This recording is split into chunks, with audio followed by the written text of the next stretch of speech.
Nick Salome here at Wichita State University. And I'll be introducing our speaker. Our speaker is this week, we're having the Watkins Visiting Professorship Lecture Series in Physics, which is an endowed gift that we could host a speaker. Now this year is a little different because it's being done virtually online because we didn't want to just lose the opportunity for our students to get exposed to a really great scientist. And yesterday was his public talk. And this at lunch today was just an informal discussion with staff and students. But now he's going to be giving his scientific lecture on black holes and quantum theory. Can a black hole become white? Carlo Rovelli is a well-known quantum gravity theorist in physics with, if I did the counting right, over 200 refereed papers.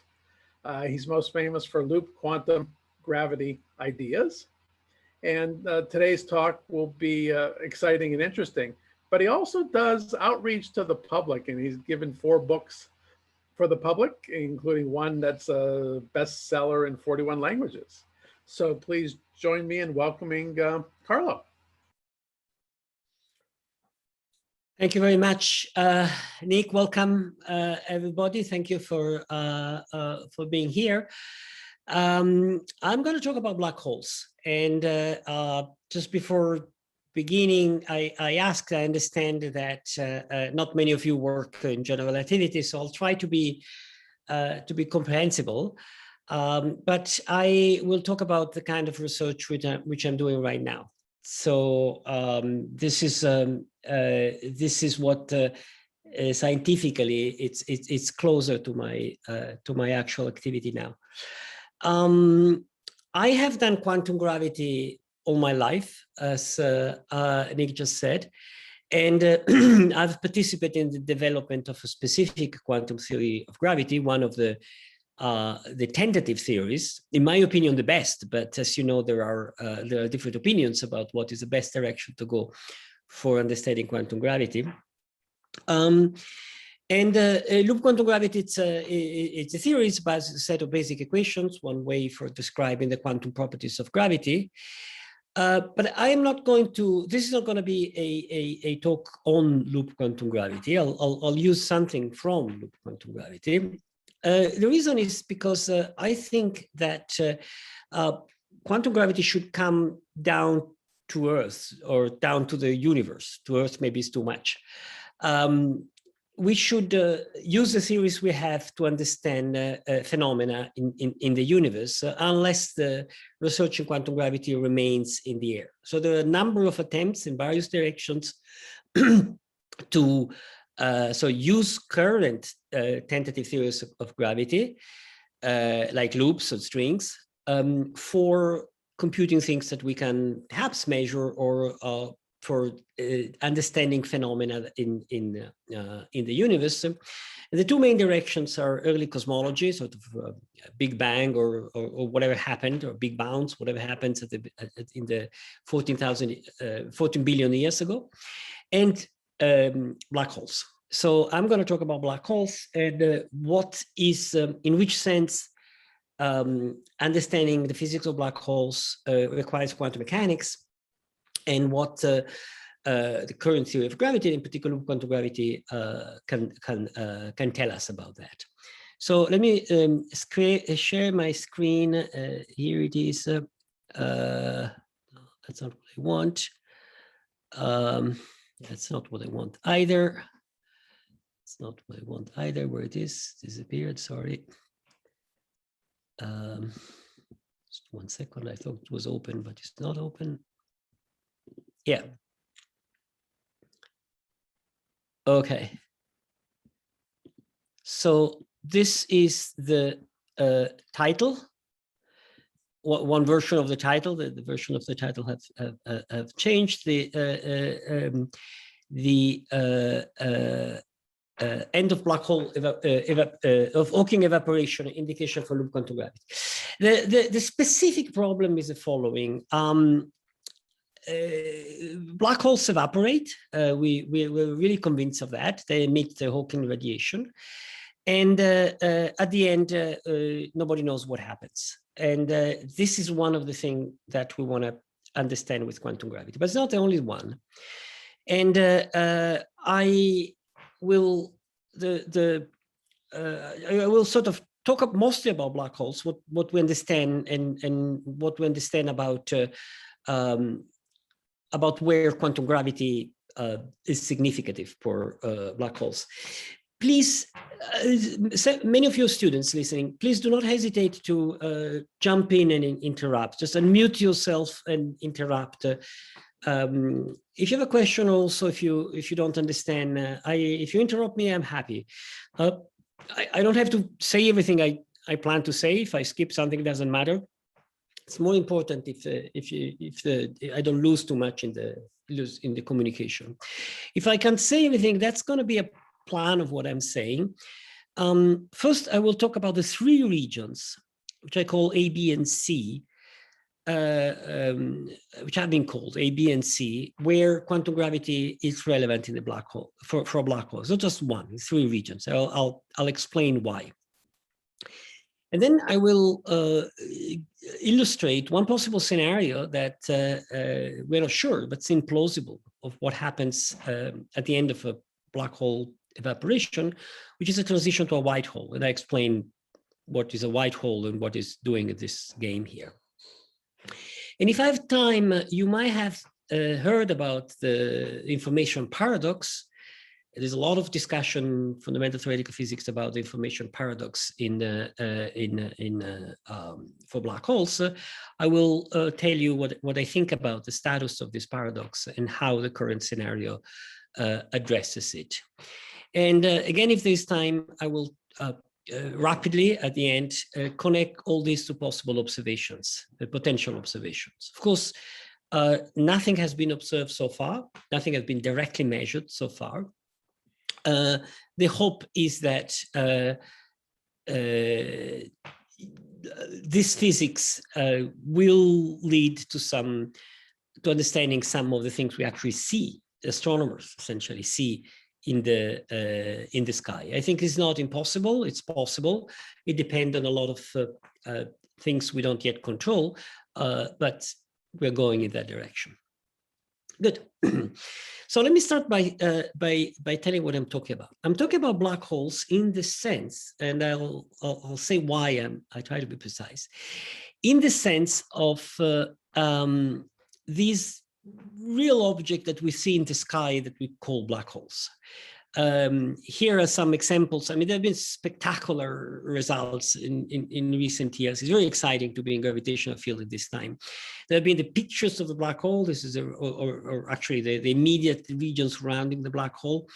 There have been gravitational wave detections, which we are all convinced is produced by two black holes merging, or by black hole and neutron star merging, or two neutron star merging. And there have been these spectacular pictures of the orbits of the stars, which are the center of our galaxies have Keplerian orbits around the central black hole. This is them moving around in ellipses around this huge mass, which is a black hole. So these are all Nobel Prizes, by the way. There have been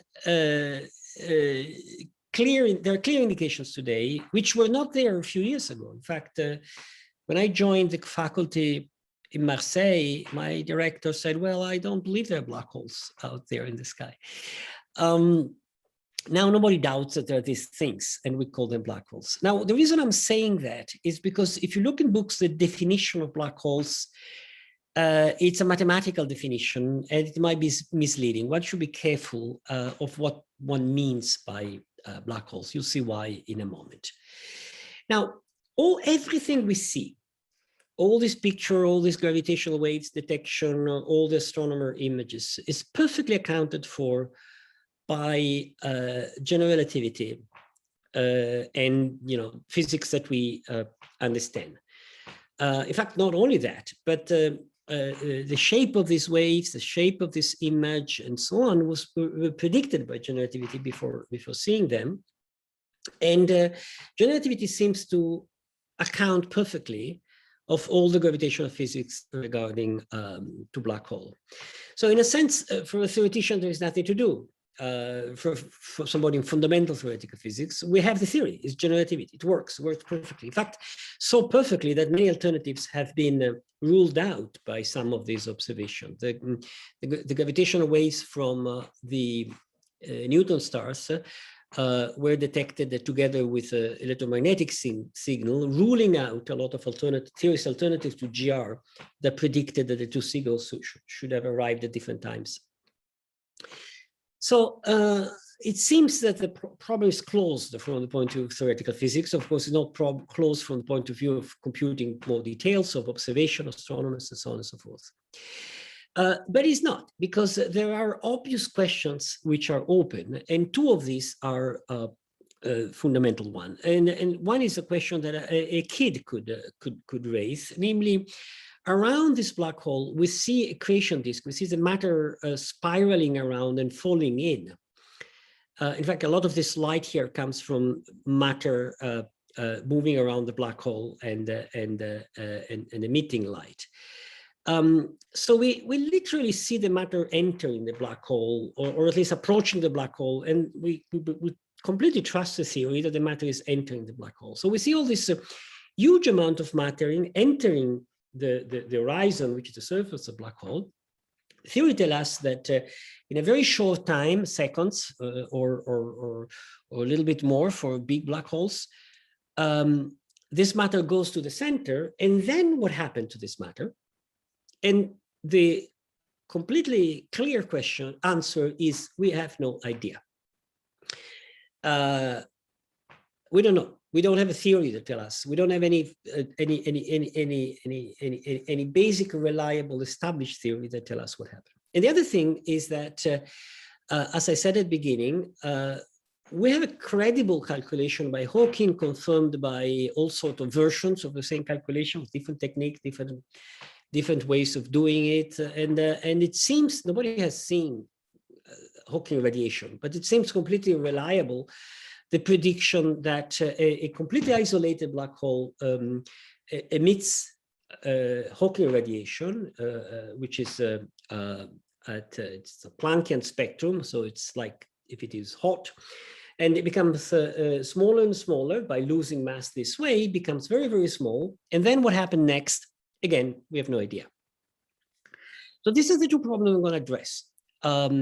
What happened to the matter falling to the black hole, and what happened to the black hole when it stopped shrinking? And the two are related. Obviously, they are related in some way. At some point you shrink, you find the matter that was inside, so to say. So what happened down there?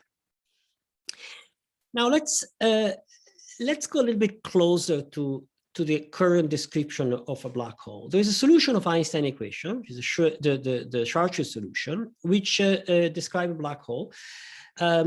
This is, in the simplest case, the black hole is not rotating, the Schwarzschild solution, which of course is not realistic because black holes, everything rotates in the universe. So we have the rotating solution, which is the rotating and charged solution, which is a Kerr-Newman solution.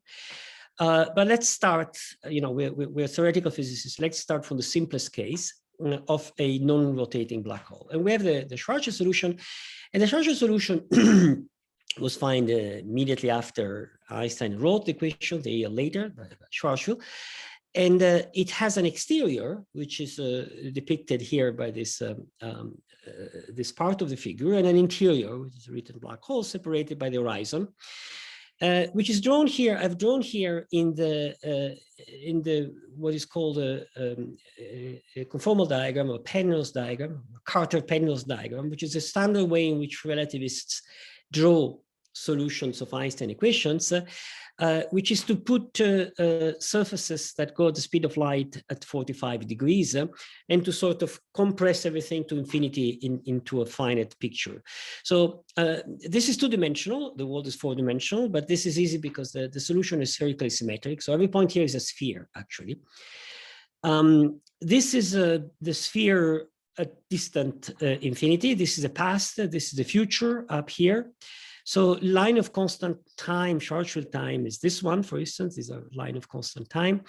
Line of constant radius, this one, and this is R equal to M. And the standard Schwarzschild solution tell us about the exterior and the interior of the black hole. But we know that this can be analytically continued to a solution in which there's also a white hole and another asymptotic region. These are not of great interest, at least for the moment, if we do black holes, because of course there is a star. This is a solution in vacuum. And the part of the solution that interests us is outside of the star.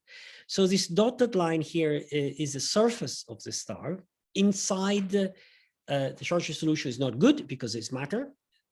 So inside here, there is a star. And the part that interests us is the exterior here.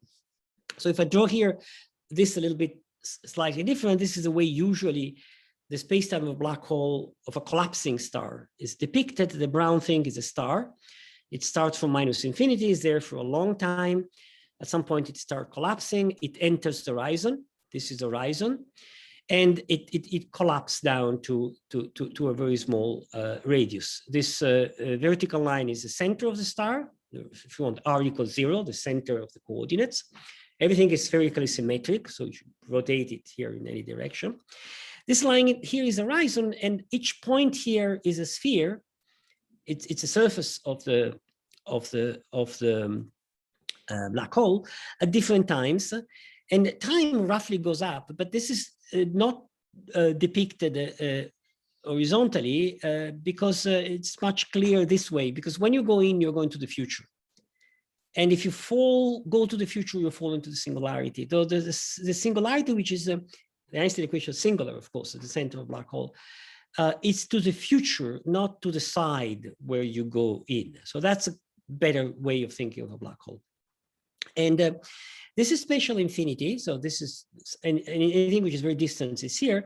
This point here is called null infinity. It's all the direction of the light rays that go out. So if you're a very long distance, you're sort of sitting here and you're viewing the star when you look back. If you're here and you throw in light rays, you can throw on the star, and after a while you can throw on the horizon. And notice that you never see the inside of the black hole. That's why it's called a black hole, because here is future infinity. So when you live forever, you go slower here. You never see the inside of the black hole. Now, why I'm going so slowly, because this is a classical picture. And the classical picture is obviously wrong because it forgets quantum mechanics. So we do believe that quantum mechanics affects gravity. Very few people doubt that. There are some, but it's extremely implausible. So quantum mechanics should come in. And the question is, where does it come in? Well, the easy answer is this one. It comes in all this region here, because that's where the equation of Einstein goes wrong, but more specifically, because that's a region where the curvature becomes Planckian. Once you approach the singularity, the curvature becomes bigger and bigger and bigger. At some point, it becomes a Planck size. And this means that dimensionally, you expect that you're in a regime where you cannot disregard quantum mechanics. So the prediction of generativity are reliable in all the space-time, but this blue region here. Now let's go a little bit more into the detail. Let's look at this corner here of this region and remember that there is Hawking evaporation. So as you go up the horizon, it takes a long time. You can view the time here. I mean, you throw a light in, it goes in just after the star has collapsed, and then much time later you're throwing some time. Then during this long time here, the black hole becomes smaller and smaller and smaller and smaller. And at some point, it becomes so small that it becomes a Planckian size, a Planckian mass, a microgram, and a Planckian size. And the curvature just outside the horizon goes to the radius of the horizon to the -3. There's a mistake here, to the -3. So at some point, it becomes,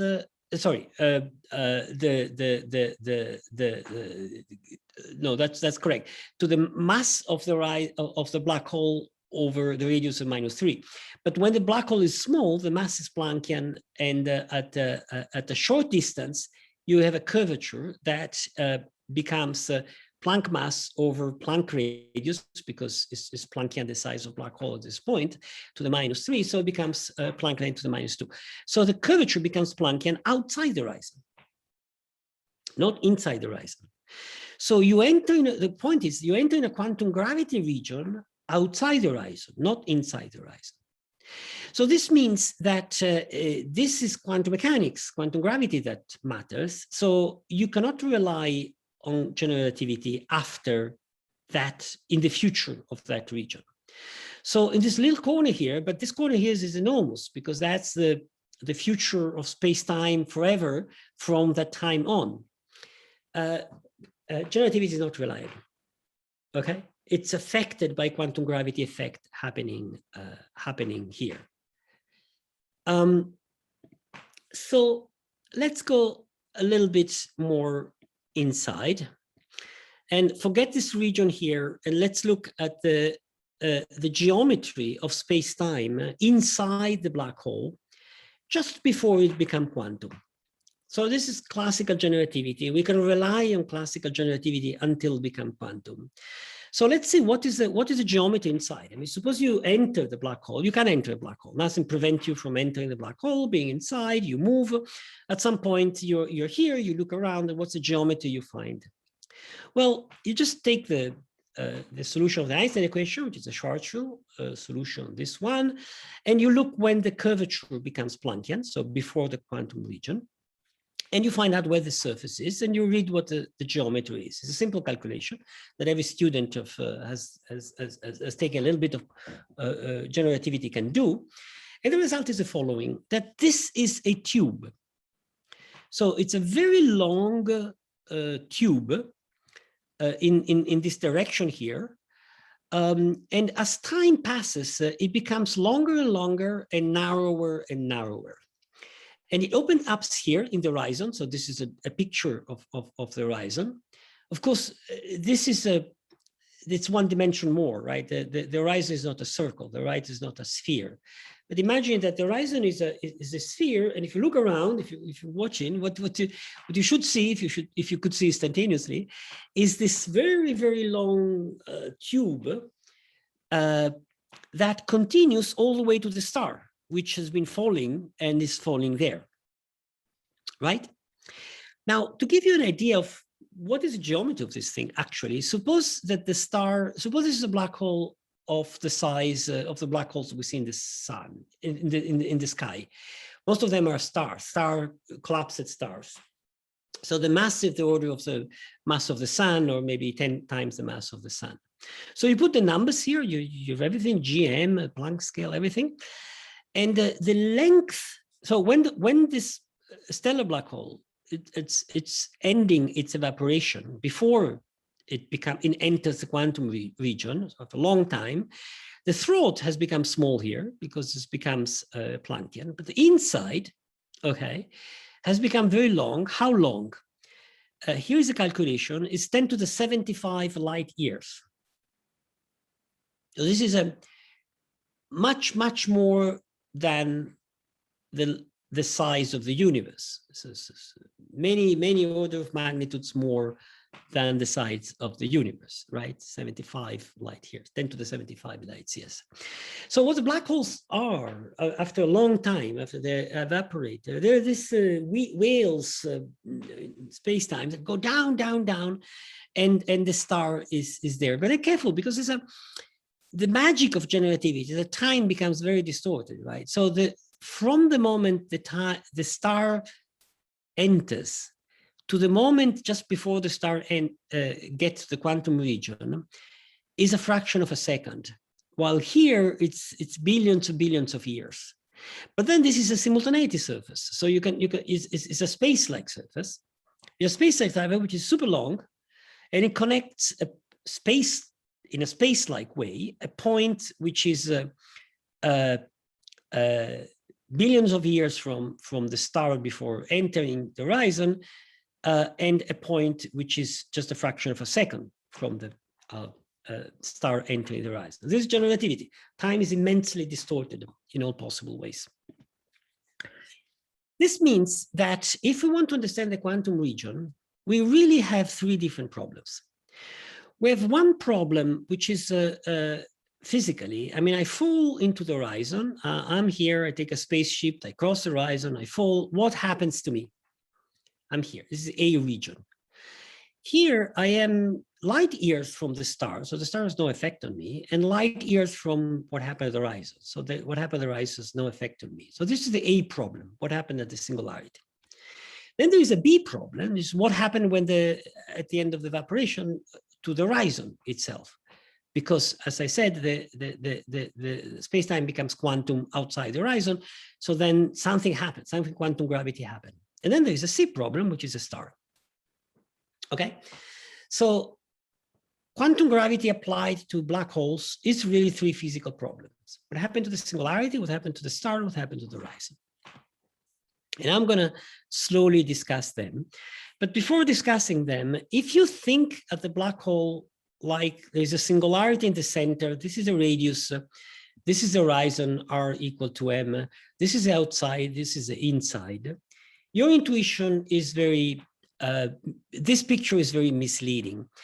Because once again, the future is inward here. So the light cones turn in. So the light cone, you should think in this way.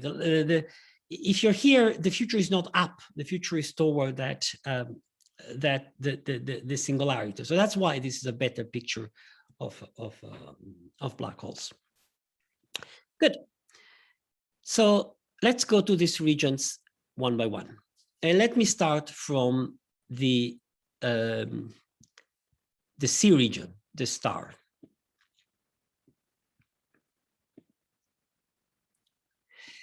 The star, in a sense, intuitively is simpler because we have a uniform matter, a sphere of matter, sphere, a ball sort of matter, which get compressed until it gets to a Planckian density. When the curvature is Planckian, the density is Planckian.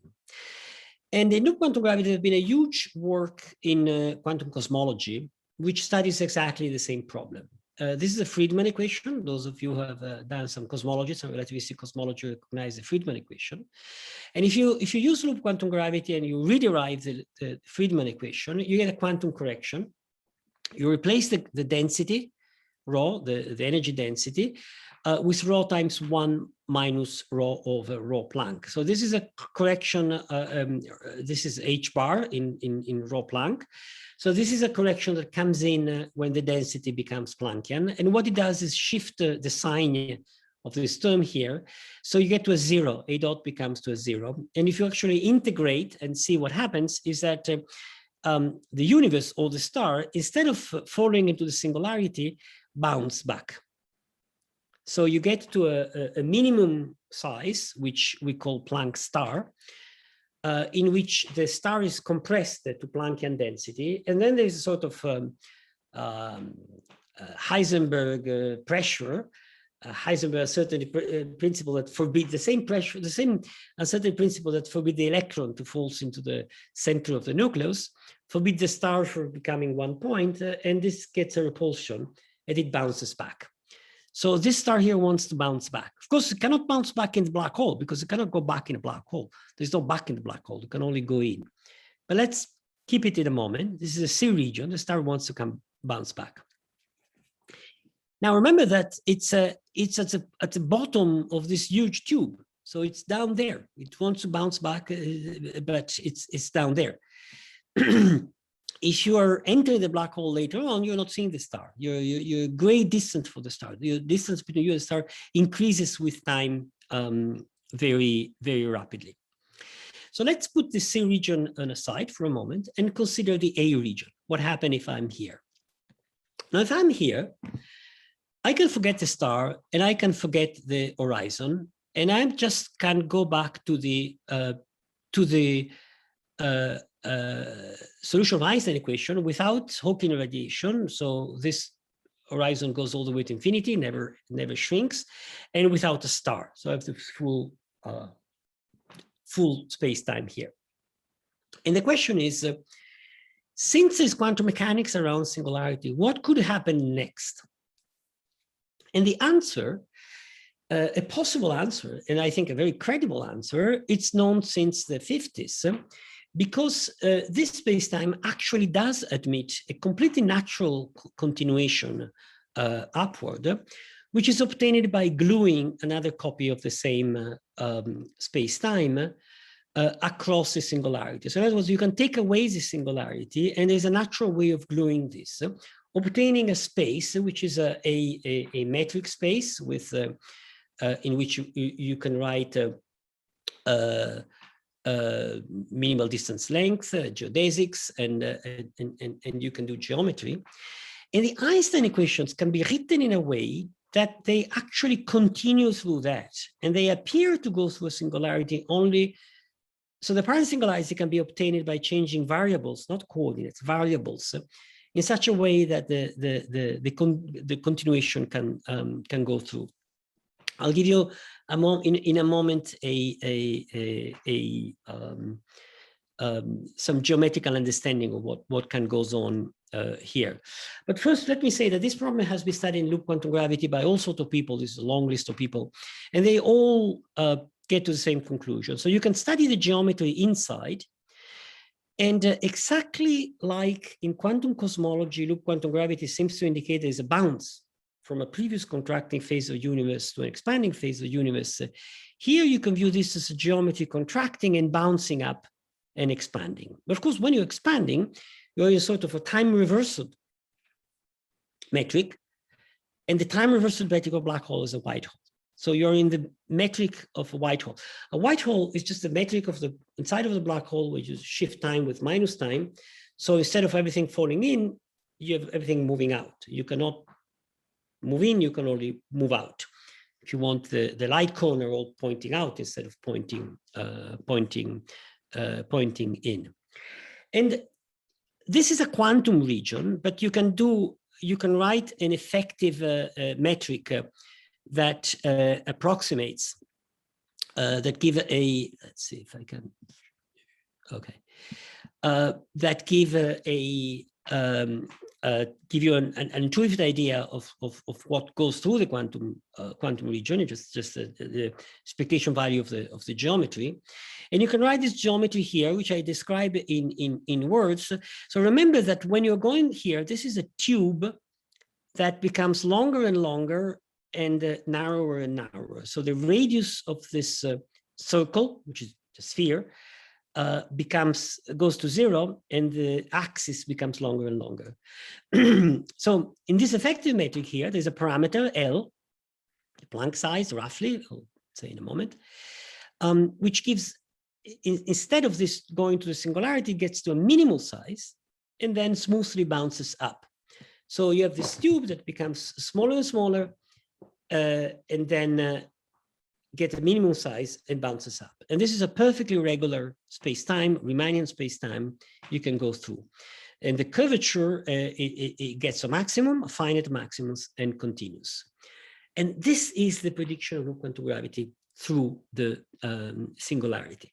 If you take L to 0, so if you forget the Planck size, you get a conical singularity. Instead of something continuous here, you get two cones in a point, but this only in the limit in which you disregard the finiteness of the Planck's size.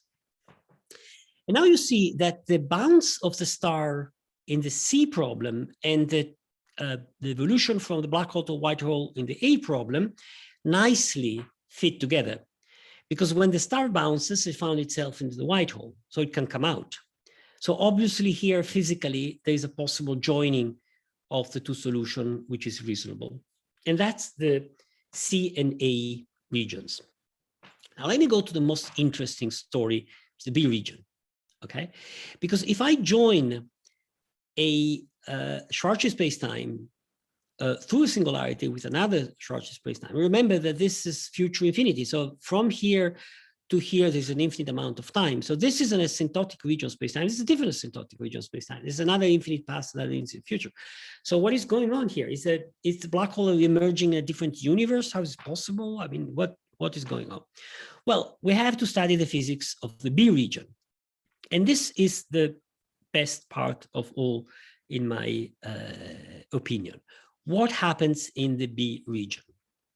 And what can happen is this, that the exterior of the black hole and the exterior of the white hole are actually the same exterior. So the picture, the credible picture, and I'll tell you in a moment why this is credible, is this one, that the horizon, it's a black hole horizon, so the inside is in the future, but it shrinks, it becomes very small, and then it becomes a white hole horizon. So the inside is in the past, from which the star can come out. Everything that fell in can come out, okay? Now, when this was first suggested, the immediate reaction was, no, come on, it's impossible. Why is it impossible? Because this is the quantum gravity region, the gray ones. Okay, here, quantum gravity, every devil is free, everything can happen. Quantum mechanics allows all sorts of transitions, just a matter of probability. But outside this region, it's supposed to be classical physics. In classical physics, So the star does whatever the star does, but all the white part here is a solution of the Einstein equation in vacuum. So this should be a solution of Einstein equation of vacuum in which there's a black hole, and in the future of black hole is a white hole. And people said, well, wait a moment, there is no solution of the Einstein equations with a black hole in the past and a white hole in the future. Because if anything, let me go back to the original solution, the white hole is in the past and the black hole in the future. How can you switch them around? This is incompatible with the classical Einstein equations. That was the mystery. But it turned out that that argument was wrong.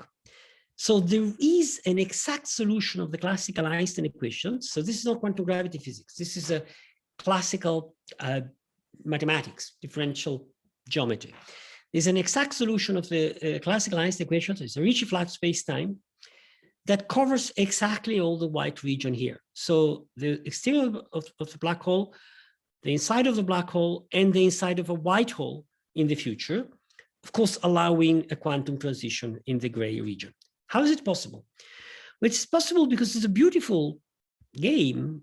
It's precisely because there's this quantum region here. Now the white is blue. This blue part here must be locally isomorphic to the Schwarzschild solution, but doesn't need to be globally isomorphic to the Schwarzschild solution, right? So every patch here, it might be possible to take a patch here and map into a Schwarzschild solution, but nobody prevents you from having two pieces that map to the same point because, the topology is different here. You have cut something out. So here it is. The outside blue is the outside blue. Now you go in the black hole. Here it is. You go in the black hole. You go in the white hole. Here it is. You go under here and you go into the white hole. So in other words, you take the Schwarzschild solution, you cut pieces, you glue them again, and you get exactly that solution here. So in other words, the Einstein equations has more solution what we solved, more flat, Ricci. There are more Ricci flat, spherically symmetric, empty solutions of the no matter solutions of the Einstein equation that we thought, if we allowed some finite region to be modified. It's like the Einstein equation to be violated in a finite region by quantum gravity. So here's the story. So here is the story. This is a credible picture. From the outside, you just see a star with some becoming small and remaining small because the white hole might be small. At some point, there's a transition. There's a quantum transition. Inside, also, there's a quantum transition. The star bounces, and if you go in, you cross this region, you come out from the white hole. I will skip a discussion about white holes unless you ask questions to me, and also discussion about the modification of the metric due to the Hawking radiation, because I don't want to go into many details. And I want just to observe one thing. This horizon here is an horizon, but in one sense, and is not an horizon in the other sense. So the relativists distinguish different kind of horizons. It's an horizon because once you're here, you cannot go to growing radius. You can always move to smaller radius. But it's not an horizon in the sense that when you're in the future, you cannot look at this region. Because if you're here in the future, you can look at the black hole. If you're in the black hole and you emit a light ray, you get to the future. So technically, this is said by saying that it's not a event horizon. It is an apparent horizon or a dynamical horizon. So this means that this scenario, there is no event horizon. Now, many books define a black hole as existence of an event horizon. So as an existence of a region which is invisible from the future. So if we take that definition of black hole, I'm saying there are no black holes, okay? But there are no black holes in the sense that there are no black holes as defined in the mathematical definition. There are these things in the sky, which are exactly, that's why I started off by saying by black hole, I mean the things we see in the sky. And the thing in the sky are describing what happened here. So it's a collapse of matter, things falling in size, exactly. And we are here. So we are seeing what happened here. To see what happened next, we have to wait a very, very long time before this transition take place. So the black holes do not have event horizon. And if you want, this has been suggested many times. There's a famous article by Stephen Hawking says there are no black holes. What he meant is that the notion of event horizon is written here. It might be wrong once we consider the complexity of the physics. The notion of event horizon was useful to first approximation when we did not know about quantum gravity. But with quantum gravity, it's very likely that there are no event horizons at all, which creates a huge amount of confusion. And you may have seen this picture if you have followed the discussion, in which people assume that at the end of the evaporation of a black hole, suddenly all the interior disappears and goes into nothing. And so there is an event horizon because now this part of the black hole is really invisible. A lot of discussion about black hole are based on this picture that at the end of the Hawking evaporation, you're back to Minkowski space and nothing remains. And I think that this picture is nonsense. It's the reason for which a lot of discussions about black hole are based on not understanding quantum gravity in depth. And many discussions say, well, quantum gravity is the future, we don't care. But no, it's an immense effect because it kills the event horizon. So it transforms the black hole in a different thing from what our standard intuition does. How much time do I have? I don't want to say more. I want to say something about the black hole paradox. And an idea that it's in some quarters of theoretical physics that something absolutely strange happens on the horizon of black hole, on the surface of black hole.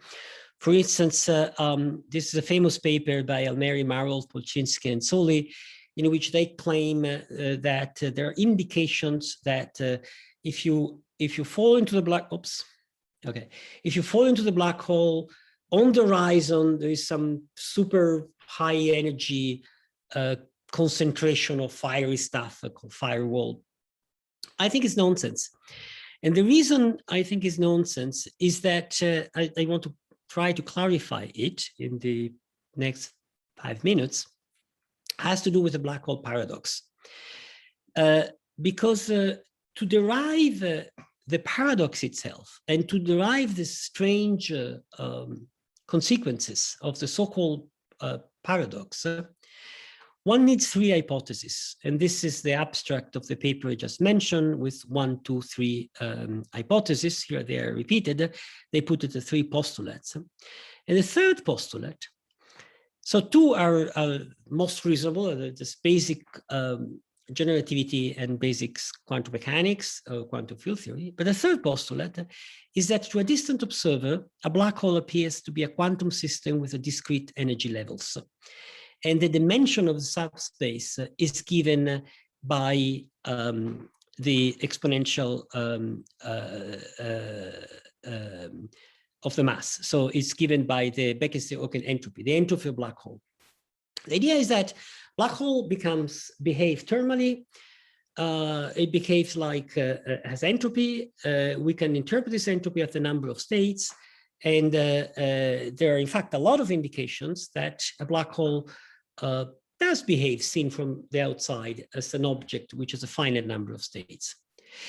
But then, if it is as a finite number of states, that's a famous paradox. When the mass of the black hole diminish by Hawking radiation, the Beckett entropy goes to zero. So the number of state goes to zero that the black hole can have. And now there is a mystery, because all the information that fell inside, where does it go? You know, if the outside Hawking radiation is quantum correlated with the part of the Hawking radiation that falls inside, so there is a phenomenon entropy that you obtain tracing the inside. But this, as the Hawking radiation keep growing, the phenomenon entropy keep growing, and the thermodynamic entropy goes down. And at some point, the black hole has not enough state for holding, I mean, in technical terms, to purify the Hawking radiation, for holding the number of degrees of freedom necessary for being correlated with outside radiation, which is thermal. On the basis of that, a part of the community has got convinced that the outside radiation is not really thermal, but sort of late Hawking quanta are correlated with early Hawking quanta, and the information has to come out before the evaporation, before the end of the evaporation. And this is wrong, because this postulate is wrong and is based on a misunderstanding. The misunderstanding is the following, and I think basic physics is sufficient to understand why it is wrong. If I have a box and I have heat and work exchanges with this box, there's an entropy associated to this box. This entropy takes into account the number of states that whatever is in the box can have. But if in the box there's a smaller box, which is thermally isolated and energetically isolated, the states in B don't affect the thermodynamical entropy, but can affect the phenomenon entropy, because I can be correlated with something inside. And that's exactly what happened in a black hole. The interior of the black hole, which is the red part here, keep its phenomenon, give rise to the phenomenon entropy without affecting the thermodynamical entropy. So the throat, in simple words, in much simpler words, the throat. Well, this is let me go back to the picture here. The throat of the black hole becomes smaller and smaller. So the thermodynamical entropy is given by how big is this area here, or the surface here. The mass becomes small. But the interior is huge. So the interior can carry all the information that it wants, because it can be correlations between the Hawking radiation that fell in and the Hawking radiation that fell out. And these degrees of freedom, the volume degrees of freedom outside, are not seen by an observer here. So correctly, they do not affect how an observer is seeing the black hole from the outside, but they're there. And so they still allow the Hawking radiation to be thermal. And when finally there is a transition and the information can go to the white hole, the information should just come out. And the evolution outside can be unitary, even if for a while the black hole looked as if information was lost. Information is not lost. it goes into the black hole, crosses singularity, goes to the white hole, and comes out.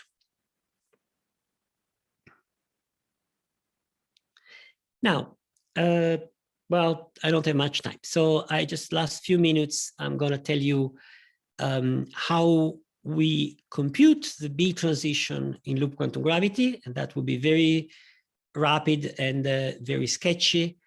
What we do is we surround the B region with a surface, a three-dimensional surface, a past and a future, and we compute a tunneling.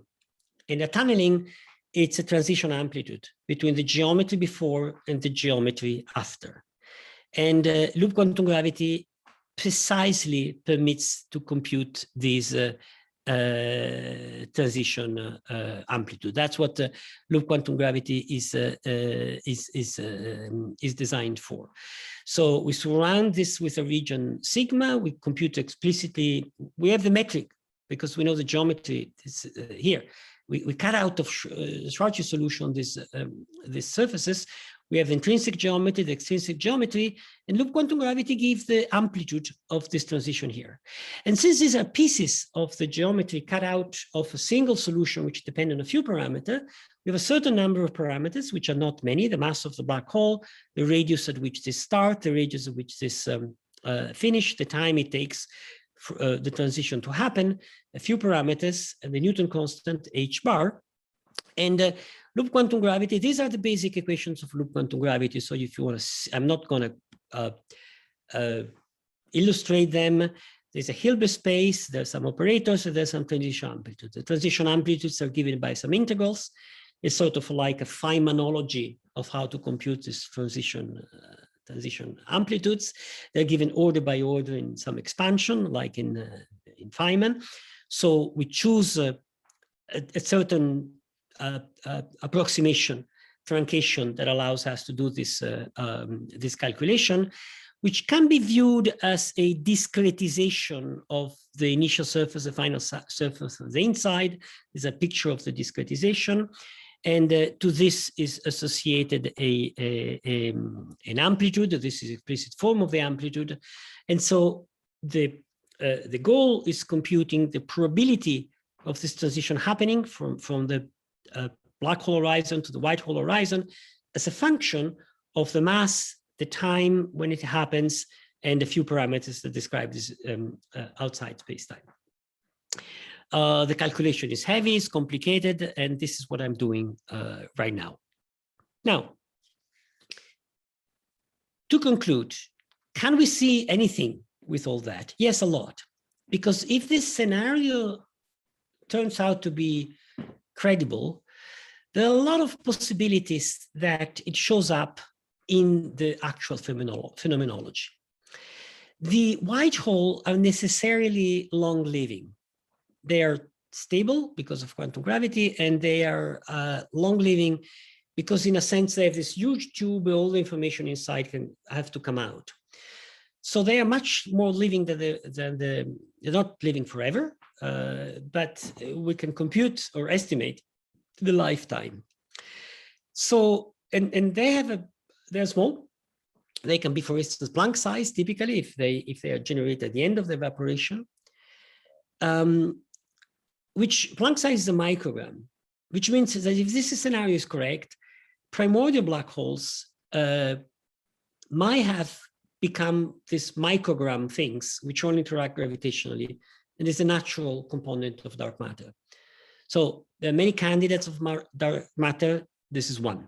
So we might already have seen all these remnants in the form of dark matter, just haven't recognized them. They emit radiation, and there are attempts to connect the radiation they emit. So the star that comes out, if these were primordial black holes, what fell in is not a star, it's a very hot early universe radiation, so very high energy photons. So when they come out, it's very high energy photons. So remember that they come out immediately for their own time, so to say. Photons don't have time. But if you imagine they were very high energetic, massive particles, they stay inside very, very little. So a black to white hole transition is like a shortcut from the future to the present. Outside, there is billions of years. Inside, there's just a fraction of a second.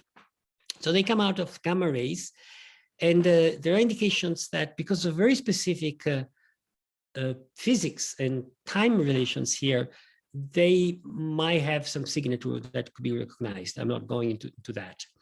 There was a time in which I was pretty excited that the mysterious fast radio burst could be related to this object. These are very strong signals in the radio that not clear where they come from. For technical reason, it seems less plausible now, but it's not dead, the hypothesis either.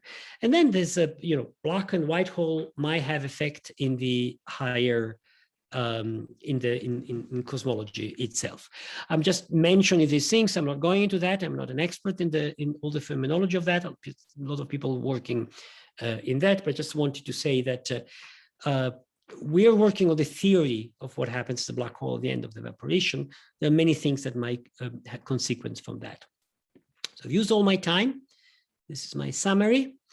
The summary is that there are three distinct regions where a black hole space-time is affected by quantum gravity, which are three different physical problems, each one super interesting by itself, each one with a lot of papers, a lot of work, a lot of technicalities, which is the bounce of the star. When the star gets compressed to Planck density, something quantum gravity must happen. The center of a black hole has nothing to do with the star. You follow a black hole, you get to the center, and what happened next, which might simply be a smooth transition to a white hole. And what happened at the horizon, either at the end of the evaporation or even before the end of the evaporation. It's the calculation that should tell us when the probability for this happening become of order unit, which might transform a black hole to a white hole. If this is a scenario, there is no information paradox. Any information that falls into the black hole comes out from the white hole. And there is no reason for the Hawking radiation to have to be correlated with itself. And the confusion that people do is a confusion between the von Neumann entropy, which is correlation, which was inside, and the thermodynamical entropy, which describe the behavior of just this part of the story, not the full story, which is a good description, approximate description of the black hole to the extent in which we can consider this an event horizon rather than a dynamical horizon. So there's no event horizon. There can be some astrophysical phenomenology. Loop quantum gravity spin foam techniques are being used to try to understand in detail the technical of this region here. As I said, there is no contradiction. The contradiction is given by giving too much credit to the idea that the black hole has finite degrees of freedom. And remember, if you want to remember something about this talk, remember that what a black hole is. It's a little throat and this huge tube inside that can grow zillions of light years inside, becoming smaller and smaller. So black holes have a small throat, but a very, very huge inside. And somehow what I try to convince you is that one can start to do physics with quantum gravity and try to describe what happens out in the universe. Thank you.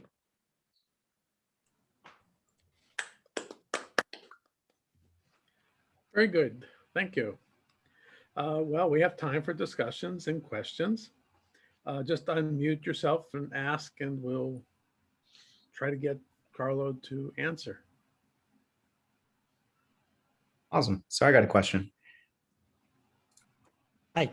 All right. So from understanding that black holes or black hole, white hole objects are rather elastic in nature, does that mean that if this is proven true, the information, it doesn't necessarily disappear, but it's deposited in the past? Yeah, exactly. The information is trapped there for a while, stays there for a long time, but then it comes out. There's no need for it to disappear. Exactly. This is Paul Olsen. I have a question. Can you go back to your summary slide? It's the picture, the Penrose diagram. Yeah, so the region, this is what I was confused too, but the region to the upper right of the white hole, usually when you draw the Penrose diagram, it sort of cuts off at the green horizontal line. And the future infinity is parallel with the white hole. So is this region between where it says white hole and the upper future infinity, is that the past or is that another universe, or No, no, no. what is that region? It's the same. It's the same outside. So, yeah, if you cut out all this triangle here, so imagine I cut it out. The outside is just a normal Schwarzschild metric. Well, I guess what I'm wondering is that in the first Penrose diagram where you had future null infinity, Yeah, it was parallel, in fact, lying right on top of the line that would have been the white hole, right? And then, yeah, exactly like that. So now it seems like it's pushed out farther. Is that That's because you glued another piece on to it? no, because the mistake is that this horizon here doesn't really go to infinity. It stops before, because Oh. this horizon evaporates, stops, comes in. And Oh, so I no see. Okay. singularity. Instead of being a singularity out there, it's not true that the horizon continues all the way to infinity. It stops at some point, and then it comes back, and it goes back to zero. Oh, because it's bouncing, what you're saying. Yeah, because yeah, exactly. So the star is bouncing, and the horizon itself is bouncing back in a sense. Okay, but from the outside, what you see is just a ball, nothing else. Geometry is all distorted a little bit. So if you sit outside, what you see is this ball, and then it's a ball where you can come in, and then it becomes a ball from which you can come out. But it's just a ball. So all the outside region is just like outside the Earth, the same metric that outside the Earth or the sun. So this is the same future null infinity that in the previous diagram. Yeah. So this point here, the future null infinity, is the same as before. It's actually the true only unique future null infinity that before was thought to be connected to the singularity, but is not connected to the singularity. The singularity is just replaced by something which is nothing to do with future infinity. And I'm sorry, I know this was a central point, but the fact that the horizon now is a elongated tube, what drove that conclusion to say that, it has a very skinny neck that's almost of zero radius, but very, very long? That's just classical general relativity. It's not a quantum gravity story. So if you just look, even in this picture here, so before the quantum gravity, if you ask what is the geometry of sort of space-time just before the quantum gravity moment, so maybe it's not clear. This is the outside, and this one circle here is the horizon. So the horizon here is just a circle, and the tube is the inside of the black hole. Mm-hmm. Yes. So the tube is not horizon, right? So the tube is the inside of the black hole. So if you just take general relativity and look what is the geometry inside the black hole, that's the geometry.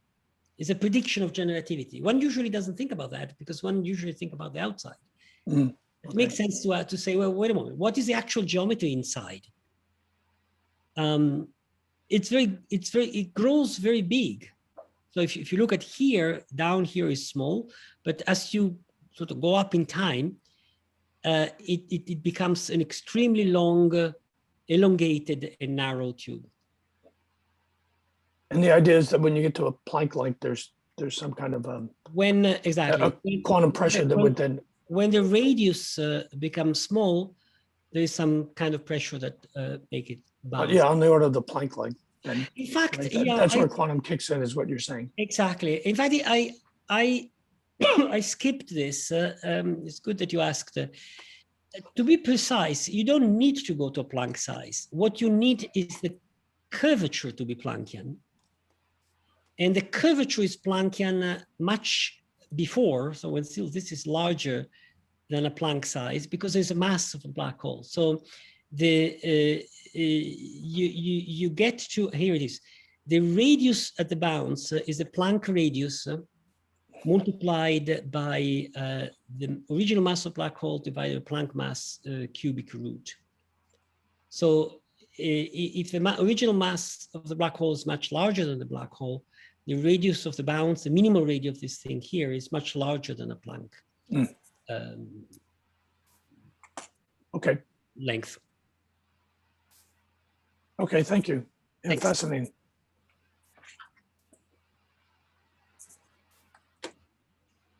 Okay, other questions and discussions?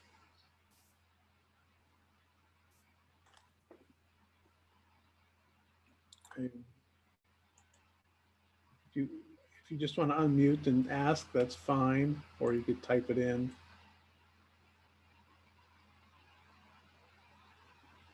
Would it be viable to use a black hole as like a way to generate energy?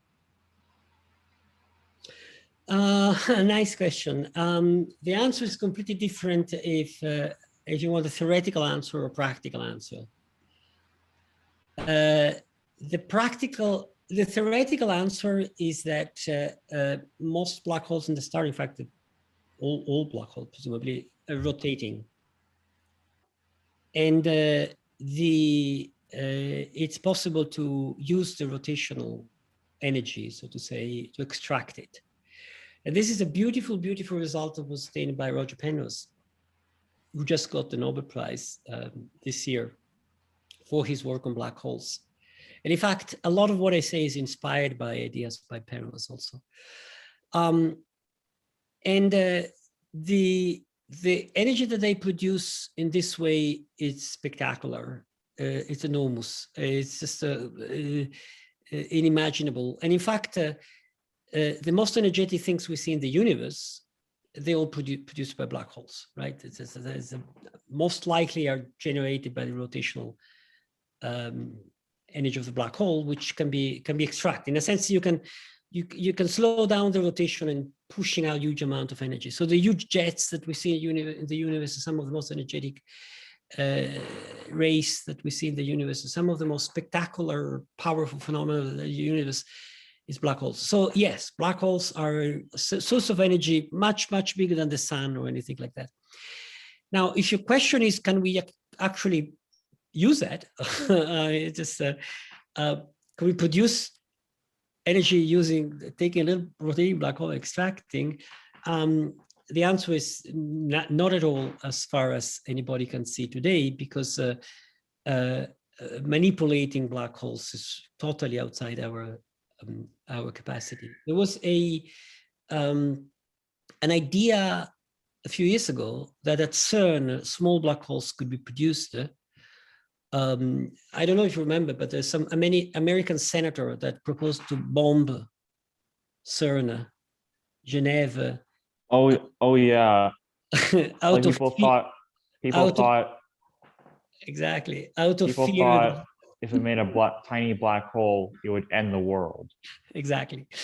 Exactly. Out of fear that the black hole would eat the world. I mean, that's just total nonsense, because even if a black hole would have been produced, a black hole is a microgram. A small black hole, it's a super teeny thing that has no power of eating anything. So it would just, it wouldn't be able to consume any matter. It would just evaporate due to Hawking radiation, and we would be hunky-dory. It would evaporate, and even if it was bigger and not evaporating, it just doesn't interact electromagnetically, it doesn't interact strongly, it's all interact gravitationally, so just flies away. It just, you cannot hold it, just goes away. If a black hole passed through here, nobody notices. It's just a small black hole. The only thing it matters is mass. If it is a massive black hole, it's like a rock falling on us. No, it's not like a rock. It's just like the attraction of a rock. So you need something as big as the moon to do something. So it wouldn't have done anything. But apart from that, which was completely clear theoretically, the prediction that you could make black hole at CERN came from a wild speculation. In fact, I didn't believe it. My colleagues didn't believe it at all. which is the speculation coming from string theory that the string scale could be not at the Planck scale as you expect, but at the TeV scale.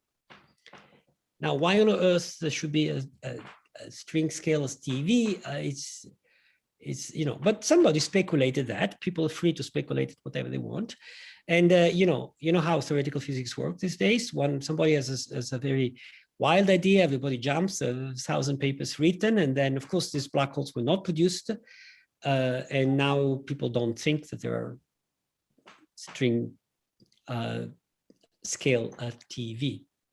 So even that was just a very, very, very wild guess that turned out to be.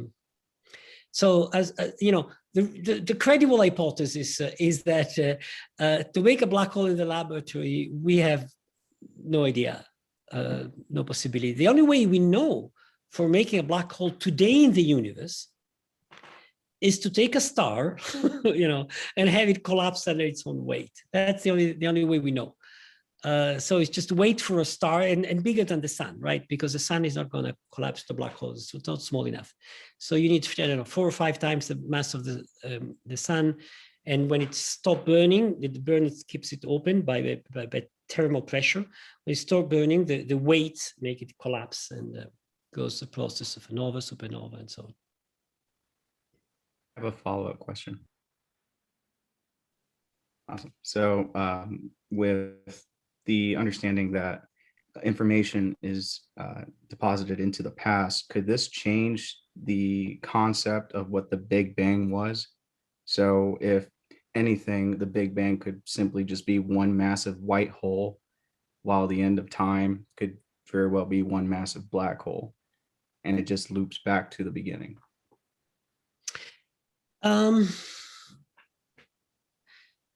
That's a wild guess, and as I said, I think one can speculate a lot in theoretical physics. I think that one wastes times unless one builds on generativity, on quantum mechanics, and things we know, standard model things we know.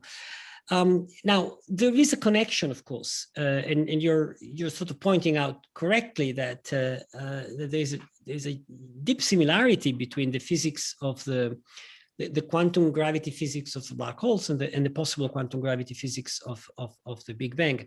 So the black hole itself. So this transition here just happened in a region of space-time in a finite amount of time. It's a local process. By itself has nothing to do with a Big Bang, right? The information that falls in just after a while falls out. So what you see, if you throw an encyclopedia in, after a while, the information will come out, scrambled and confused, but the information will come out. So by itself has nothing directly to view with a Big Bang. However, the physics of the Big Bang is very similar because it's also a high compression, a singularity, and something that goes through. So one is tempted to say that the same thing happens. I mean, information goes through the big bounce if the Big Bang is not a Big Bang, but is a big bounce, which is a possibility which is strongly supported by loop quantum gravity. Loop quantum gravity seems to be, if you use the Friedman equation and you walk back in time, you don't get a singularity. You go to an expanding universe. Furthermore, and this might be interesting, particularly interesting, and is one of the things in which colleagues of mine and I are working, these remnants, these black hole remnants, which are very, very long life, if it is true that there was a bounce, could have been originated before the big bounce, it could have gone through the bounce. So we might get, information through the Big Bang encapsulated in sort of these long tubes closed into the remnant that come out of the Big Bang. It's possible. I mean, and is that likely? We don't know because we have little understanding of all this physics yet. Thank you. Okay, I that's had a all question. Exciting and everything. I don't. Someone said they had something else. Yeah, if I could just ask, so what you talked about today, you had said at the beginning was the solution for a non-rotating black hole. Is that the solution that your research is currently still working on, or have you progressed to working on rotating black holes? I'm working on rotating black holes right now, and I know some other people sort of step by step, because as you see, there are many pieces in this story. So what I call the A region, B region, the C region, and but it's not published yet. I think that the same beautiful result that there is an solution of Einstein equation that has a black hole in the future, white hole in the past, extends to the Kerr metric. Even better, in fact, because I don't know if you're familiar with the maximum extended Kerr solution. It might be that you don't need a quantum transition in the A region. So there's a bounce of the matter, there is a quantum transition of the horizon, and you can go through without crossing a quantum region, because between the outer horizon, the inner horizon, in the maximum extended Kerr solution, you can go in and come out in a different universe, so to say, if there was a universe. So you can play the same game. You can glue the previous universe, the previous syntactic region and the next syntactic region directly through a classical region inside. So in fact, it's not published yet, so don't quote me too much on that. But it might be that if you look at the rotating case, which is a more interesting case, the picture becomes simpler and not more complicated. Thank you.